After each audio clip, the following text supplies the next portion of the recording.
मेरा भी है। आप मेरे भाई हैं, लेकिन यह है कि कुर्सी पे बैठ के थोड़ा सा इंसान फिर दूर हो जाता है, दिल थोड़ा दूर हो जाता है। बिस्मिल्लाहिर्रहमानिर्रहीम। इन्नल्लाह व मलाइकतहु युसल्लूना अलन नबी या अय्युहल्लज़ीना आमनू सल्लु अलैहि व सल्लिमू तस्लीमा। दुरूद शरीफ पढ़ें। अल्लाहुम्मा सल्लि व सल्लिम व बारिक अला सय्यिदिना मुहम्मद व अला आलि मुहम्मद। बात मेरी 8-9 मिनट से ज़्यादा नहीं होगी। मेरी रिक्वेस्ट होगी थोड़ा मुझे दिल से सुन लें। मैं दिल से ही बात करता हूँ, कहता हूँ वही बात, समझता हूँ जिसे हक़। मैं ज़हर हलाहल को कभी कह न सका कंद, अपने भी खफा मुझसे हैं बेगाने भी ना खुश, कहता हूँ वही बात, समझता हूँ जिसे हक़। और ये कभी आप खान साहब से पूछिएगा कि खान साहब के नज़दीक जाके उनको सच्ची बात कौन करता है। देखिए जनाब चेयरमैन साहब, आज जब यहाँ हम गुफ्त शनीद की बात कर रहे हैं तो आज से 1450 साल पहले कुरान में यह हमें अल्लाह कह चुके हैं अपने हबीब सल्लल्लाहु अलैहि वसल्लम के जरिए कि अम्रुहुम शूरा बैनहुम, कि जब आपके बीच में कोई मसला होता है तो आप शूरा कीजिए। लेकिन हम वो बदकिस्मत, माज़अल्लाह वो बदकिस्मत कौम है, अफसोस से मैं कहना चाह रहा हूं कि आधा मुल्क गवा के अपने बच्चों का खून उससे पेशावर की पाक धरती को रंगीन करवा के हमने आज तक होश के नाखून नहीं लिए। यह ऐसा मुल्क है जिसमें एक वज़ीर आज़म फांसी चढ़ गया, दूसरी का गोश्त हवा में उसका खून लहरा गया, एक आजादी के अगले साल शहीद कर दिया गया और एक गोलियां खा के 500 दिनों से जेल में पड़ा हुआ है, खड़ा है, मजबूत खड़ा है। लेकिन हमने होश के नाखून ना लिए।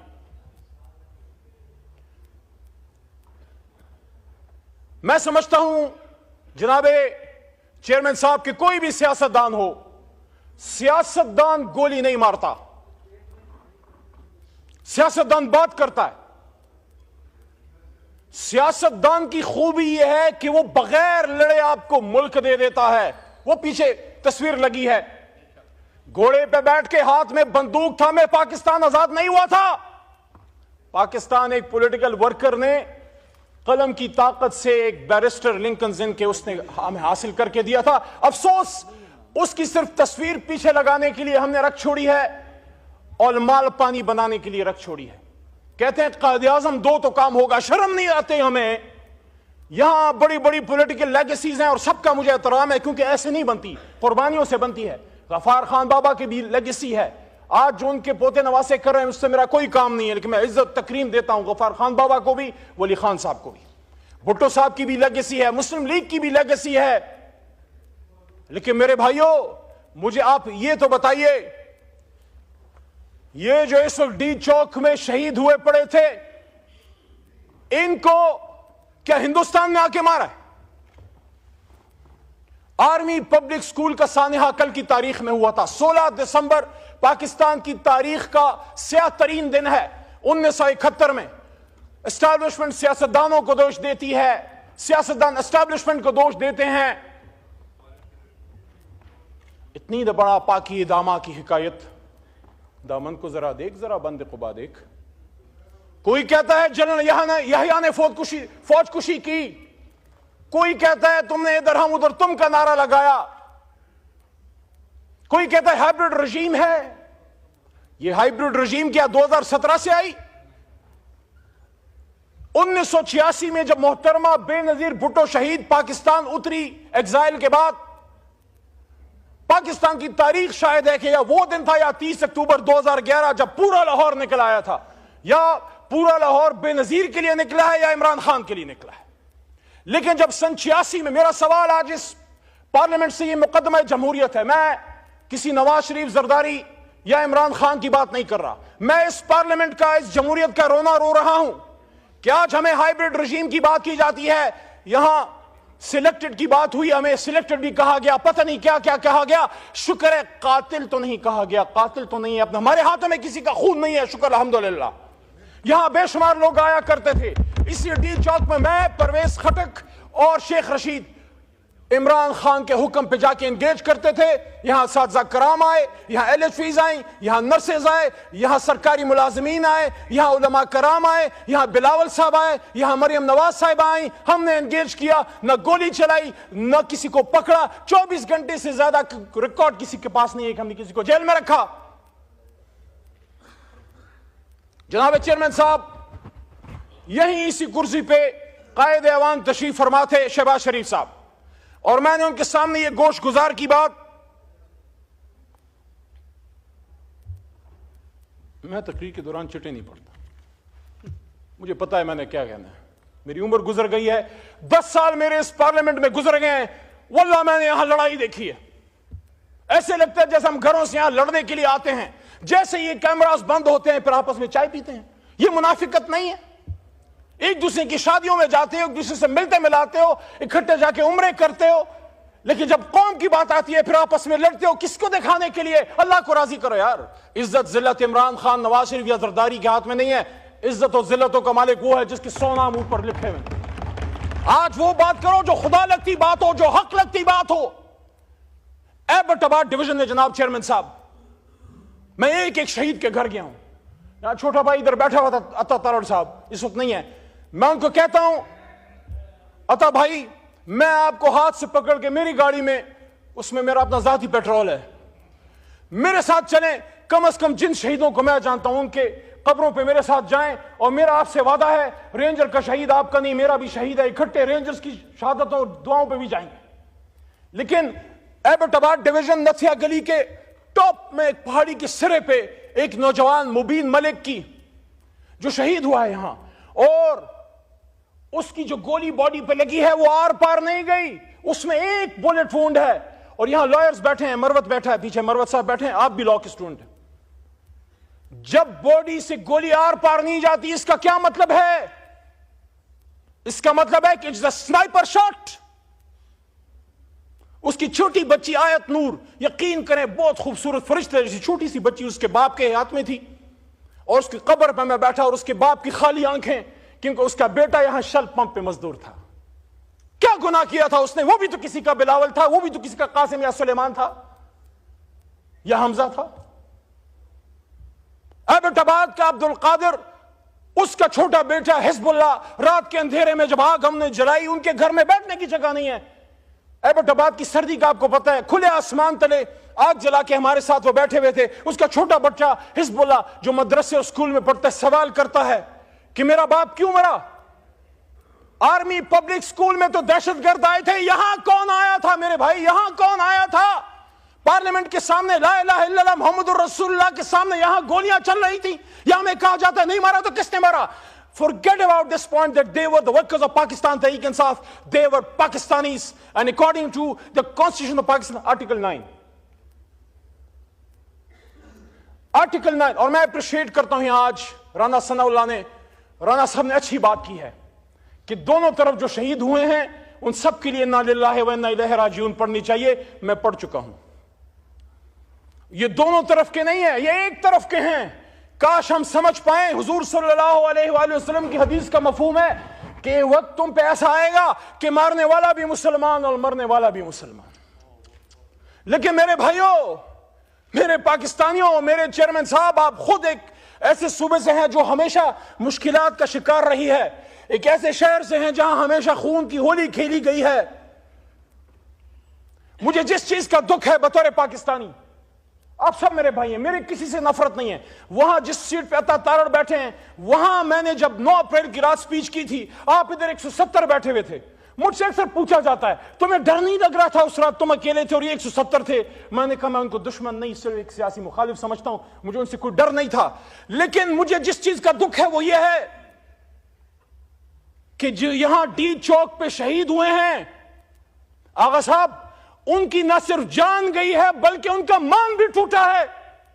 मैं दिल के दर्द से ये कह रहा हूं, उनको ये पता था कि गिरफ्तार हो जाएंगे, आंसू गैस चल सकती है, लाठी चल सकती है, हाथ पैर टूट सकते हैं, लेकिन जो गोली हमने इनको हिंदुस्तान पे चलाने के लिए दी है वो मेरे सीने से आर पार कभी नहीं होगी, कभी नहीं होगी, कभी नहीं होगी। ये गोली तो उन लोगों के लिए हमने तुम्हें दी है कि जो लोग श्रीनगर में मुसलमानों का खून बहाते हैं, ये गोली पाकिस्तानियों पे चलाने के लिए नहीं, ये गोली पाकिस्तान और इस्लाम के दुश्मनों पे चलाने के लिए है। और आज हमसे बात की जाती है कि बताओ, हमारे पश्तो में कहते हैं मड़ुम शुमो पढ़ुम शुम, मार भी दिया और मैं ही गुनाहगार। मुगल नयम